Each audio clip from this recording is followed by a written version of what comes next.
Find mom. At 1 a.m., my 6-year-old granddaughter called me in tears, urgently pleading. Caught off guard by the suddenness of it all, I listened intently. My daughter had been married for 7 years, and this was the first time such an alarming situation had arisen. The urgency in my granddaughter's voice indicated that something serious had occurred. "Where's Dad?" I asked, trying to soothe her trembling voice. But what she revealed next left me utterly speechless. A few years after my husband's passing, I had been living alone, finding solace in the weekly visits from my neighbor's granddaughter, Mia. Every Saturday, my daughter and son-in-law would bring their family over to spend time with me. Hi, Grandma. Mia, who turned 6 this year, has an affectionate personality. As soon as I open the front door, she greets me with a smile and hugs. My daughter Olivia and her husband Michael also find her endearing, and we all watch over her with smiles. My daughter got married 7 years ago. I vividly remember the moment when she blushed and shyly introduced Michael to me.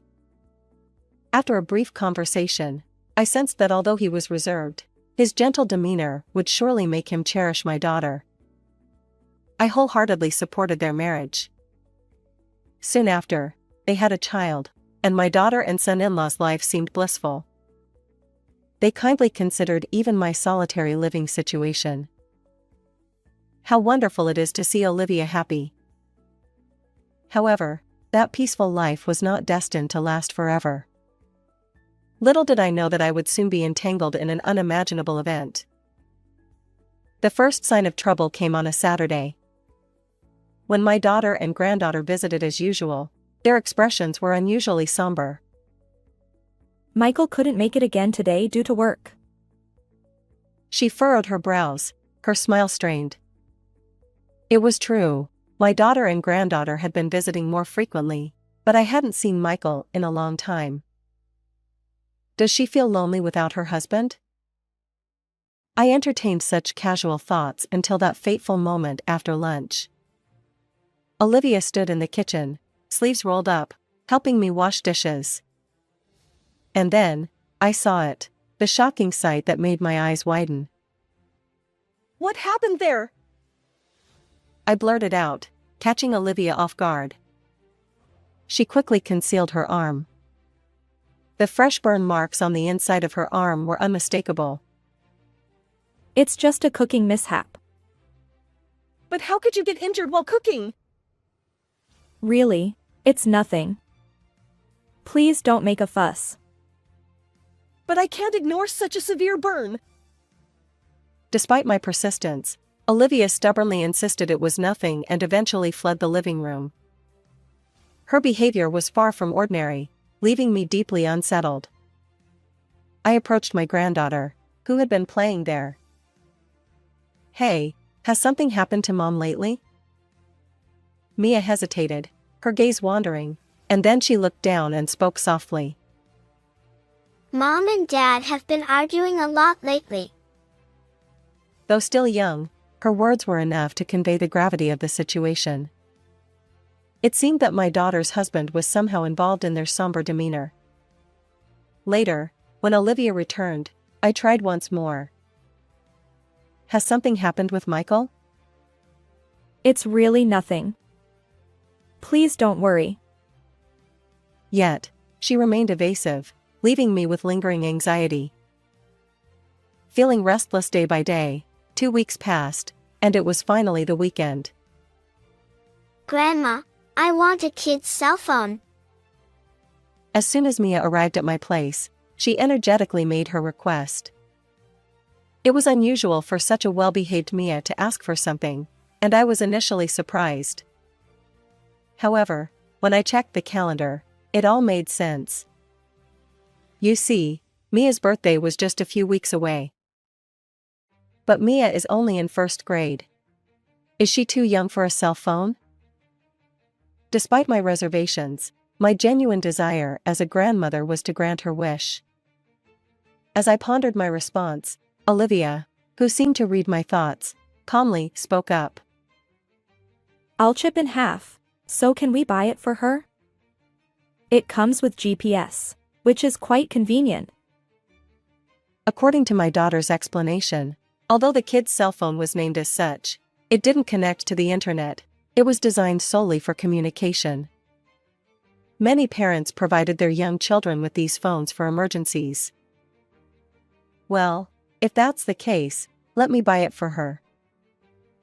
Relieved by her response, I promptly visited the cell phone store that day and gifted Mia the kid's cell phone. I registered Maya and my daughter's phone numbers as a trial, and Mia was overjoyed. Thank you, Grandma. I'll take good care of it. Seeing her bright expression after so long, I felt a sense of relief. Little did I know that those feelings would soon vanish. Keep this a secret from Michael. He's strict about these things. Whispering beside Mia, my daughter shared this confidential information. Startled, I shifted my gaze to Olivia, who wore a solemn expression as she stared at the kid's cell phone. Has something happened after all? I couldn't help but ask, given her intense demeanor. However, my daughter remained evasive, shaking her head weakly.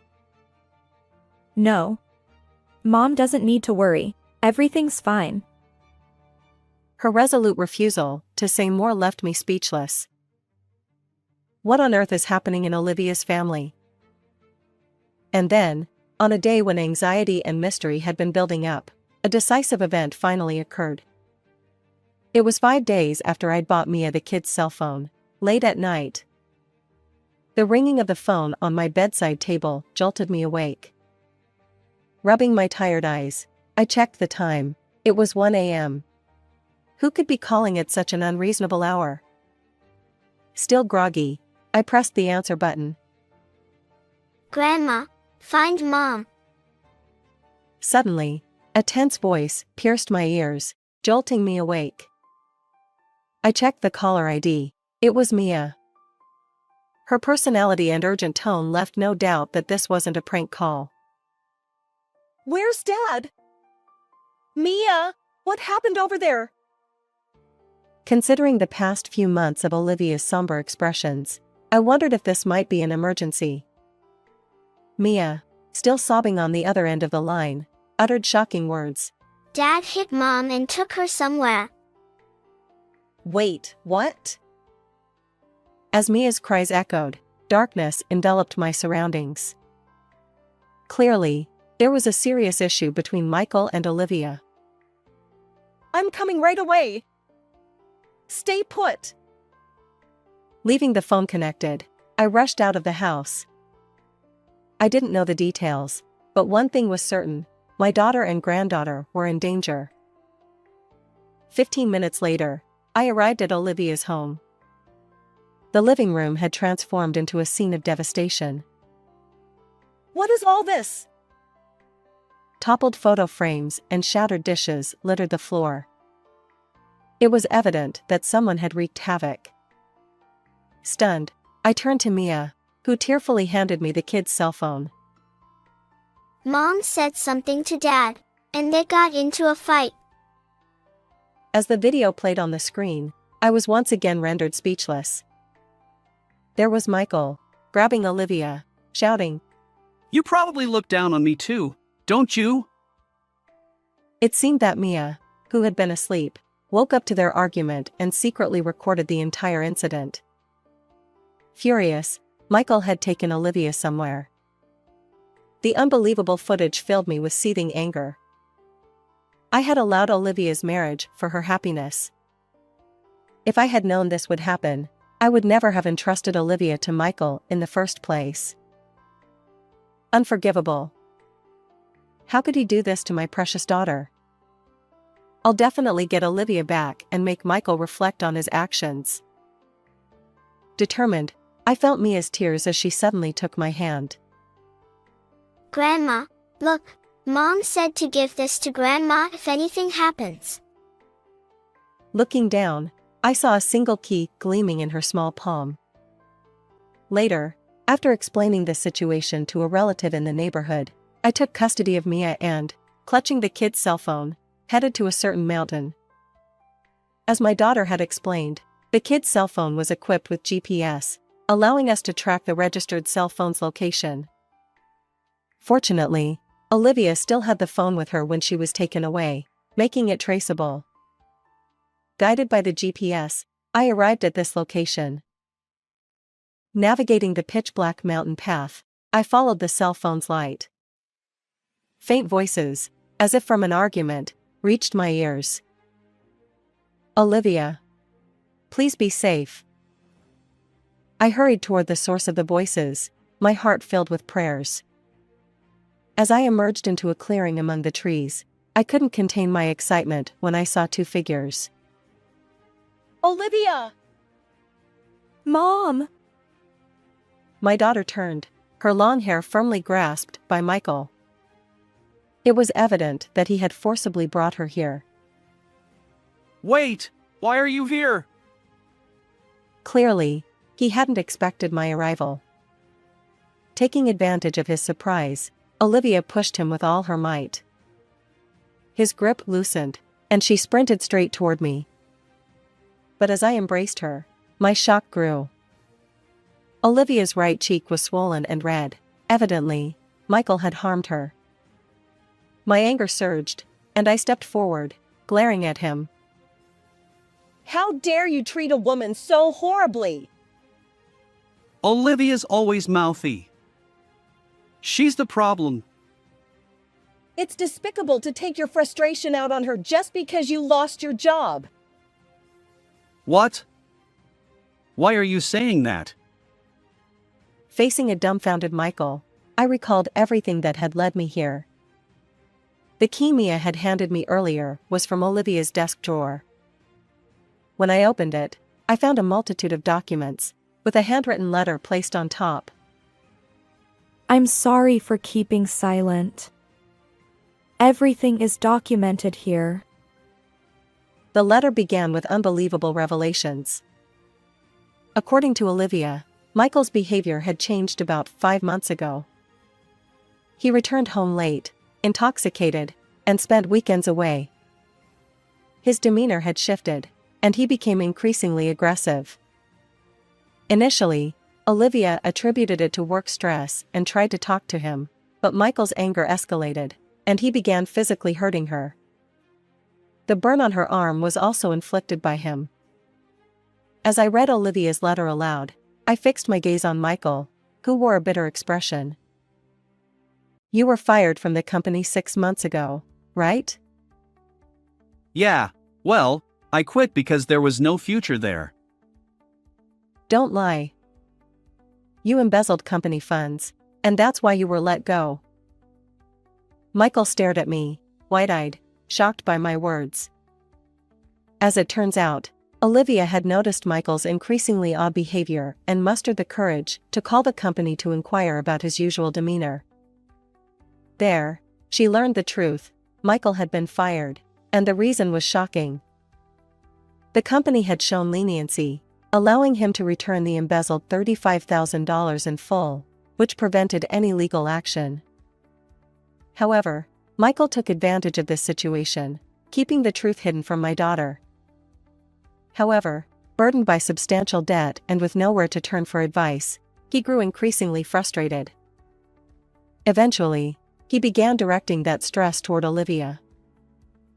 "Really, you should have consulted me from the beginning." As I gently touched my daughter's reddened cheek, she looked down, seemingly embarrassed, and tears welled up in her eyes. I'm sorry. I thought this was a family issue. I didn't want to cause any trouble for Mom. Olivia's strong sense of responsibility became a double-edged sword. She tried to handle Michael's problems all by herself. Knowing everything, my daughter attempted to avoid upsetting him as much as possible. She discussed the issue of his dismissal and the debt when he was in a good mood, but despite her efforts, the situation escalated into the current turmoil. However, anticipating this possibility, she had prepared a summary of the situation in a drawer and entrusted Mia with the key, just in case. In hindsight, Even buying Mia a kid's cell phone was likely a precaution for unforeseen events. At that moment, relieved that my daughter was safe, I gently touched my chest. But as Michael looked at us, he began to tremble nervously. She looks down on me, so I had to teach her a lesson. I haven't done anything wrong. His face turned crimson as he pointed at Olivia, revealing everything. His incoherent words left me utterly exasperated. Why on earth did you bring her all the way to this mountain?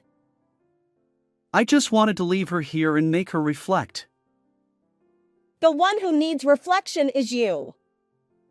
Losing your job was your own doing. Shut up. Old lady, keep quiet. Don't define me. Suddenly, Michael charged toward us, perhaps rattled by my accurate assessment. I shielded my daughter, but in the next moment, distant police sirens blared, and officers arrived swiftly, apprehending him. What? The police? I'm not a fool. I reported this a long time ago. As Olivia trembled, crouched down from the sudden turn of events, I gently stroked her back while delivering a cold response. When the situation had come to light, I had promptly contacted the police. Although I was initially instructed to wait, I couldn't bear it and decided to participate in the search, with the condition that the call would remain connected. In other words, everything had been thoroughly reported to the police. What's going on? Stop it. I haven't done anything wrong. Seeing Michael struggle futilely, I looked down at him and spat out my words. Give up. You'll have plenty of time to reflect in prison. He seemed to realize that resisting was pointless. His shoulders twitched momentarily under my stern gaze, and he slumped, drained of all strength. Subsequently, Michael was taken away by the police, arrested for assaulting my daughter. The video evidence of the violence ensured that he wouldn't be leaving prison anytime soon. Olivia divorced him and demanded $20,000 in compensation. Even if he were released, the accumulated debts, including the embezzled funds, would create a financial nightmare for him. On the other hand, I now live with Olivia and Mia. We're 3 women, and we plan to enjoy our time together. How did you find this story? Don't forget to subscribe to the channel. Until next time in the next video. We're living with the elderly. This is to be expected. Exactly.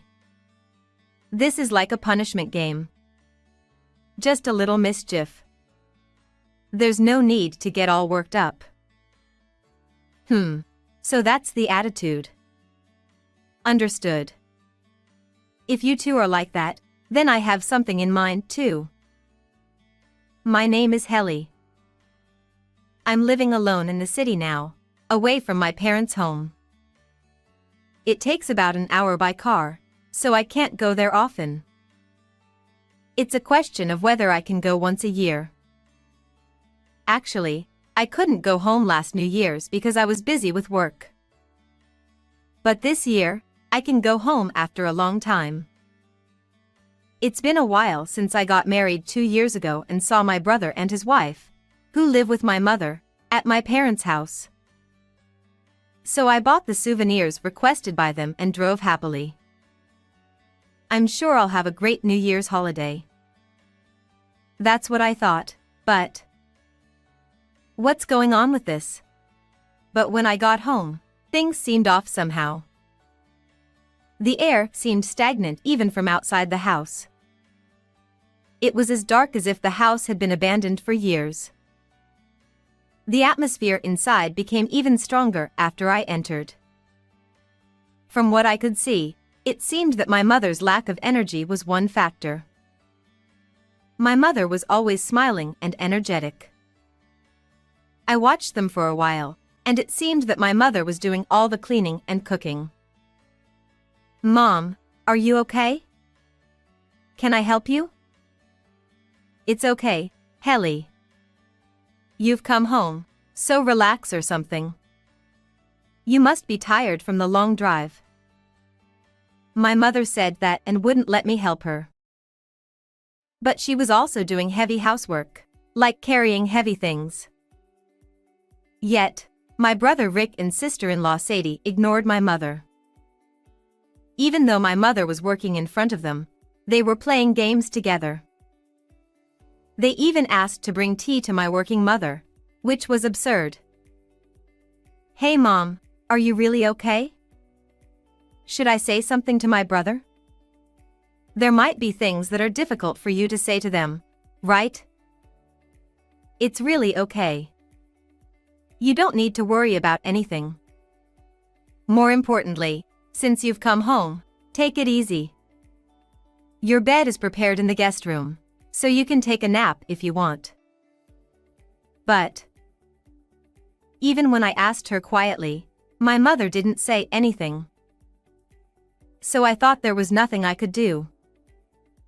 What surprised me was during dinner. In the living room, my mother's specialty dishes were lined up. Among them were many of my favorite dishes. Every single one brought back nostalgic flavors and lifted my spirits. Wow. Thank you. I'm happy because it's been a while since I had your home-cooked meals. But my mother wasn't in the living room. Surprisingly, my mother didn't come into the living room from the kitchen. Mom, what's wrong? Why don't you come over here? If there's anything else you need to prepare, I'll help you.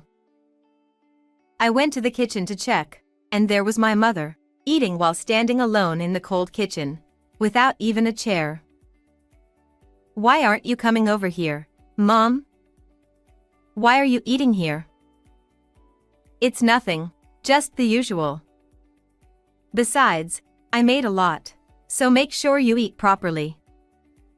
I don't think my cooking skills have declined. My mother said that sadly. Yet in the living room, my brother and sister-in-law were eating without caring about my mother. They even chatted while watching TV. What's going on? Rick, Sadie. Why is Mom eating in the kitchen? Isn't that strange? Mom has her reasons. You wouldn't understand since you don't live with us. That's right. For example, when you get old, your knees hurt, so it's hard to sit in a chair. You wouldn't understand unless you lived together, but sometimes it's easier to stand. Sometimes it's harder to sit. That's what my brother and sister-in-law said. While I thought their attitude was strange, I couldn't say anything. Indeed, it had been 2 years since I last saw my mother. I hadn't been in touch much, so there might be some circumstances. So I backed down at that time. But as I watched carefully, my mother's behavior was indeed strange. To be precise, both my brother's family and my mother's behavior were strange. They didn't try to talk to my mother. They behaved as if my mother wasn't there. It even felt like my mother was only visible to me. But my brother and sister-in-law had only been married for 2 years. They had been living together since they got married, so they rarely had a chance to be alone. So maybe they were still in their honeymoon phase? Maybe they wanted to immerse themselves in their own world? It was possible to think that way. And normally, I wouldn't interfere with the frequency of their conversations since I didn't live with them. Thinking that, I went to bed that day with a somewhat uncomfortable feeling, but what surprised me was what happened afterward. It was when I suddenly wanted to go to the bathroom in the middle of the night and woke up. My mother was sleeping in the cold hallway in front of the entrance. She had many blankets on her, but today was an unusually cold day. Perhaps because a severe cold wave was hitting, my mother was shivering from the cold. Mom. What's wrong? Why are you sleeping here? It's nothing, just the usual. You don't have to worry about me. That's not okay. Even though we don't live together, I couldn't stay silent. I took my mother to the guest room where I was sleeping, saying that it was late at night. And the two of us slept in a warm room. And the next morning, I immediately asked my brother and sister-in-law about what happened yesterday. Why don't you talk to Mom? Make Mom do all the housework. And why is Mom eating while standing in the kitchen and sleeping in the hallway? But even though I was angry, my brother just smirked. Instead, my sister-in-law said something outrageous. Well, because she always causes trouble. It's punishment, right? Right. Punishment? What do you mean? There's punishment when you accumulate points for causing trouble. Eating in the kitchen with 5 points, doing housework alone with 10 points, and sleeping in the hallway with 20 points. She has accumulated 200 points, so she just needs to endure a few more days. What do you mean? Isn't that too much? And what do you mean by causing trouble? When I asked in a hurry, my sister-in-law answered casually. Well, for example, the taste of the food isn't to our liking. This is the worst for us who both work. It's really disappointing to come home looking forward to a meal and find it not delicious. Huh? Can't you just cook for yourselves? Helly, you don't get it. We're working outside, you know. Cooking is tough. That's right, Helly. Since your mother doesn't work, she should do the cooking. It's annoying to have someone at home who isn't productive. Yeah, that's right. It's a good status to be at home alone while we're working, right? Brother, isn't that a rude way to say it? Mom raised us single-handedly since our dad passed away. She worked and did all the housework to support us. Huh. That's just a parent's obligation, isn't it? Exactly. That's right. My brother and sister-in-law laughed out loud. I watched them and realized that there was no point in talking to them anymore. So I said this. Oh, that's how it is. Understood. Then I'll fulfill my duty as a daughter too. With that, I packed my mother's belongings without waiting for their response. My mother's belongings were much fewer than when I last saw them 2 years ago, and that alone made me feel sad. But I held back my tears, packed up, and put my apologetic mother in my car. My brother and his wife watched us with smirks. Are you taking the nuisance away? Great. This house belongs to us. Rick. Let's have fun from now on. Ignoring the two of them, I drove away and took my mother home. And a few days later, it was the end of the vacation and the first day of work. I received a frantic call from my brother. Hey. Nothing's arrived yet. What's going on? You did that to Mom. Did you think I'd continue to tolerate you just like before? Do you understand your position, big brother? What did you say? I haven't done anything wrong to you. Indeed, you haven't done anything to me. But you've done terrible things to my mother. Think carefully before you speak. I said that and hung up on my brother. Immediately after that, I received a call from my sister-in-law too. Hey. I just checked my email. What do you mean by cutting ties with us? Explain. Explain? Yes. What does it mean to cut ties with us? Well, cutting ties means ending the relationship. Sister-in-law, how many years have you been in the workforce? Don't you understand such a simple meaning? Are you okay? What? That's not what I meant. Don't make fun of me. Why should our company be cut off? Are you serious about that? If so, I am worried if you are okay as a human being rather than as a working adult.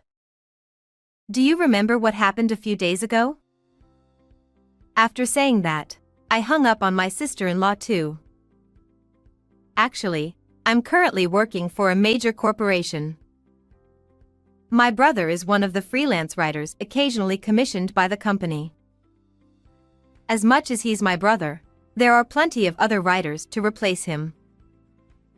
And my sister-in-law is the daughter of a subcontractor company's president, which our department deals with. Honestly, cutting ties with them was easy. After handling their calls, I took a deep breath to calm down a bit. Then, I sent them both the same message simultaneously. You both have done terrible things to my mother. So I will fight to protect my mother as her daughter. Also, my mother's enemies are my enemies.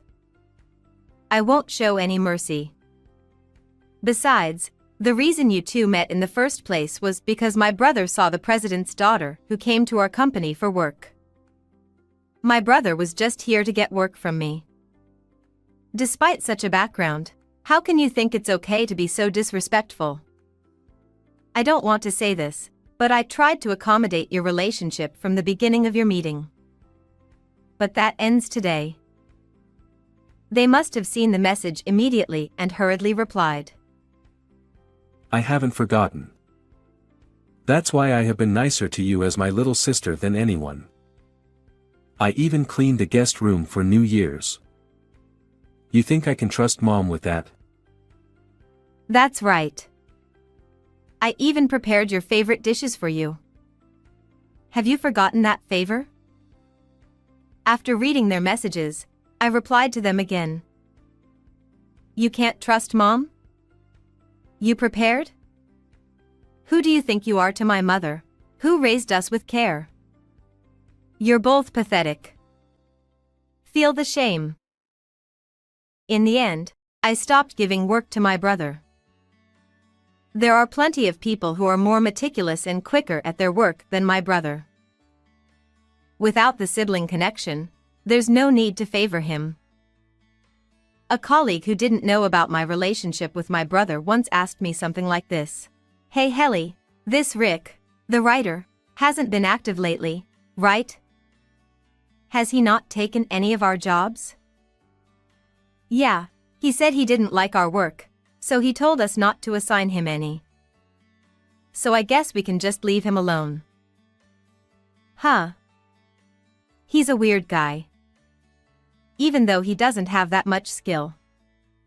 Honestly, can he really afford to cut ties with our company? I know, right? He misses deadlines, acts high and mighty, and for some reason, he's really pushy in price negotiations. I'll be relieved if we don't have to work with him anymore. The evaluation of my brother from a third-party perspective was just like this. My brother said the other day that 90% of his income comes from our company. So he must be in trouble now.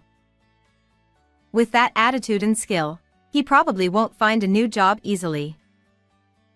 Well, he can struggle all he wants. As for my sister-in-law, apparently, what she did to my mother got back to her father, and he gave her a stern talking to.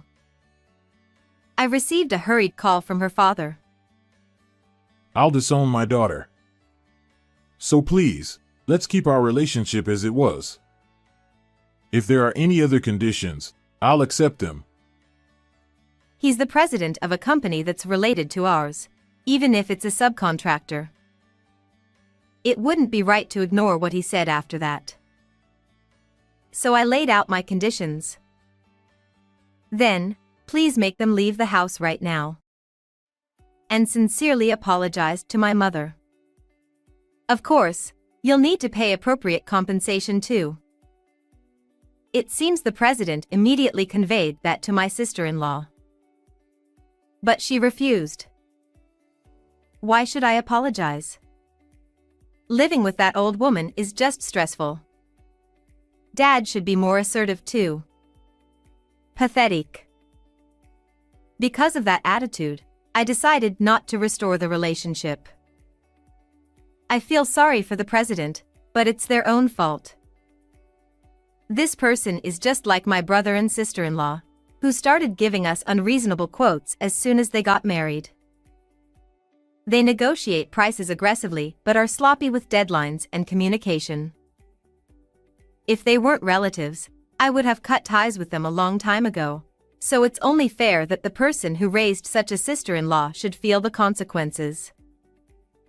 There's no need for me to go out of my way to save them from the trouble they brought upon themselves.